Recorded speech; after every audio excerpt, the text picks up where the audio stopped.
প্রভু যবে রাম দিয়া ব্রজনাথ সঙ্গে গিয়া প্রভু সঙ্গে রঙ্গেতে বেড়ায়, পরে উড়িয়া নগরে মহাপ্রভু বাস করে ব্রজনাথ সফলা ডাঙ্গায়। ফিরে এলো জমিদার প্রভু নাই আসিবে আর, ওরা কাদি হলো বাসে স্থান, শুনিয়া নিষ্ঠুর বাণী বুকে করা ঘাতহানি, ব্রজনাথ তেজিল পরাণ। ব্রজনাথের পরাণ গেল কেন? যে জমিদার যেভাবে বিনয় করলো, তারপরও সফলা ডাঙ্গায় আর পঞ্চভাই আসবে না। এই যে একটা কষ্ট, যে জমিদারের ক্ষমা চাওয়ার পরও আমরা পঞ্চভাই আর এই জমিদারের মধ্যে আসবে না সফলা ডাঙ্গায়। উনি ব্রজনাথ সেইখানে জীবন ত্যাগ করলো, যে আমিও আর এই জমিদারে বাস করবো না, আত্মত্যাগ। ব্রজনাথ তেজিল পরাণ। গিয়া উত্তরের ঘরে মধ্য চৌকি খাম্বা ধরে, দাদা বলে ছাড়ে হুহুঙ্কার, দাঁড়াইয়ে তেজিল তনু বাহিরায় পরমাণু, ব্রহ্মরন্ধ্র ফেটে যায় ও তার।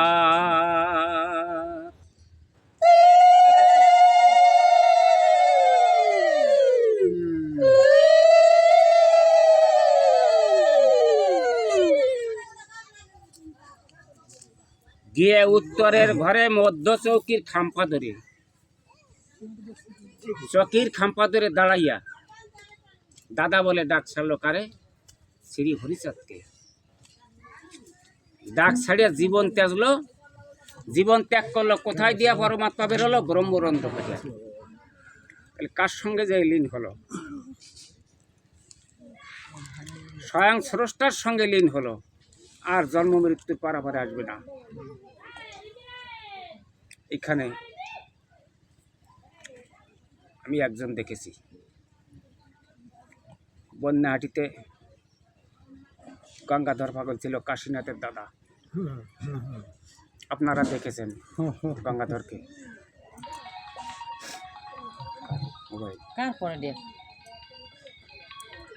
ওই কাশীনাথ একটা শার্ট এনে ঘরে রেখেছে, পাকিস্তান তখন, আমরা ছোট্ট ছিলাম।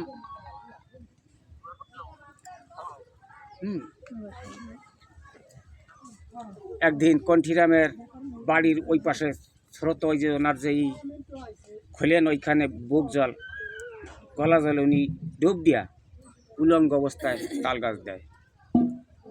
আমি কণ্ঠিরামের ঘরে পশ্চিম পাশে দাঁড়াই, আমি কইছি গঙ্গাধর তাল গাছ দাও তো। উনি আমার দিক তাকাই হাসি বাড়ি কয়, গঙ্গাধর তাল গাছ দাও তো। কইয়া ডুব দিয়া পাও দুটি গরম হতে মাজা শুতে থাকে। আমি এইভাবে 7-8 বার বলছি, উনি 7-8 বার বলিয়ে ডুব দিয়ে তাল গাছ দেয়। আমি তখন ছোট্ট, পাকিস্তান। এখন আমি মনে মনে ভাবি উনি তো আমার বাপেরও বড়, আমি যে কাজটা করতেছি আমি তো পাপের কাজ করতেছি। আমি তখন জোড়হাত করে ক্ষমা চাই, উনিও আমার দিক ক্ষমা চাই। এহেন মহামানব ছিল। উনি বলতো পানি করি কোন বিলে ডুবাই ফেলাবি, আমি গঙ্গাধর সারিয়া। তার মানে আমি আর জীবজগতে আসবো না, এই কথাটাই আমরা আমাদের যারা বয়োজ্যেষ্ঠ ছেলেরা বুঝতো না যে উনি বলেটা কি। উনি আজব আজব জিনিস দেখাইছে। রাত্রে, গভীর রাত্রে জলের উপর ঝাঁটি চলে গেছে একা একা।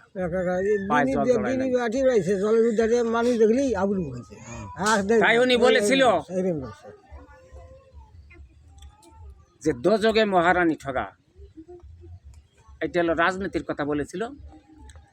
আর কোন বিলে পানি করি ডুবাই ফেলাবি, আমি গঙ্গাধর সারিয়া। তার মানে আমার আর ধরতে পারবি না, আমি এই জন্মেই ভগবান সত্তার সঙ্গে লীন হয়ে যাবো, আমি আর জন্ম মৃত্যুর পারাপারে আসবো না। উনি একটা শার্ট এনে ঘরে রেখেছিল, কাশীনাথ পাকিস্তানের সময়। তো ওই শার্টটা দেখে উনি সুন্দরভাবে জমির থেকে আসিয়া উনি স্নান টান করে শার্টটা সুন্দরভাবে গায়ে দিছে।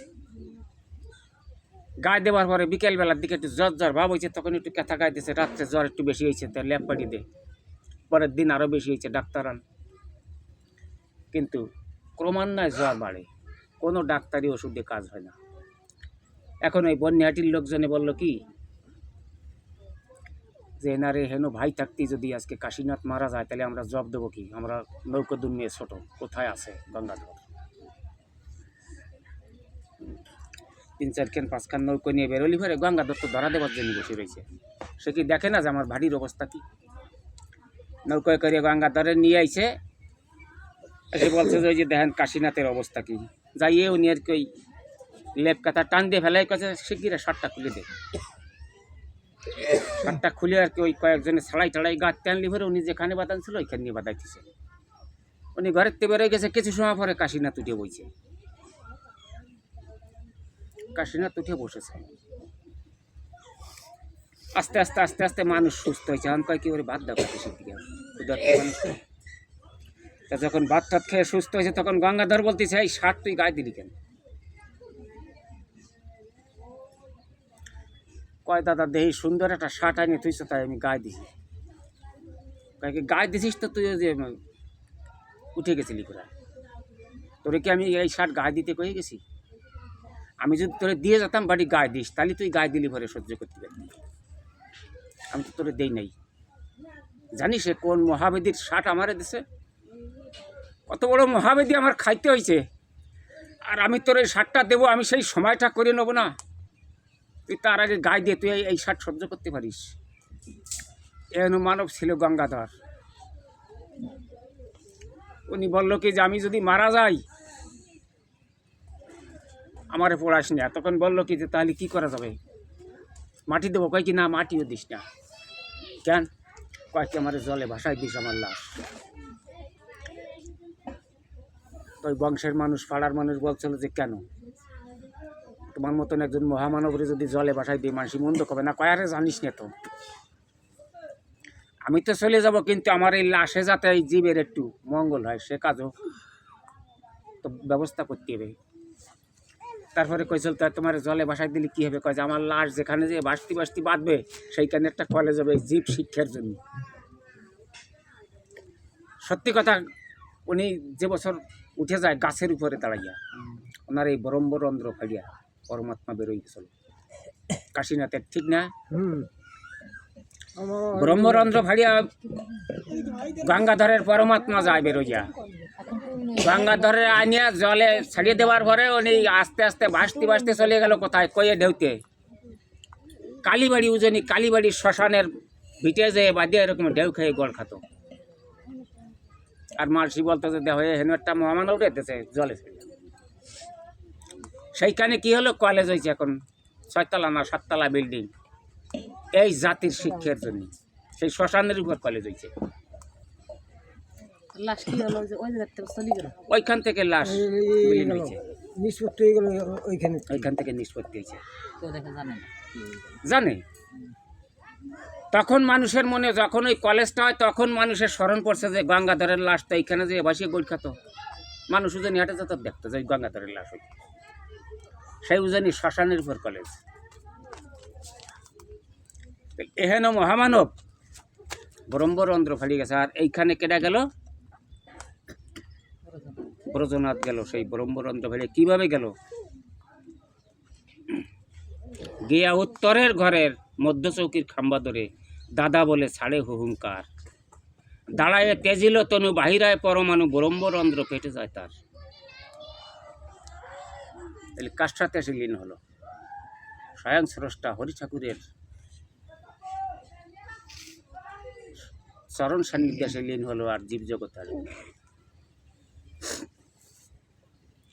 যেন শশী পলখসি ব্রজনাথ জ্যোতি আসি, হরিচাঁদ পদে লুটাইল তার ভ্রেতা গঞ্জত, করিল অগ্নি সংস্কৃত, কবি কহে রবি ডুবে গেল। পঞ্চম তরঙ্গ বন্দনা।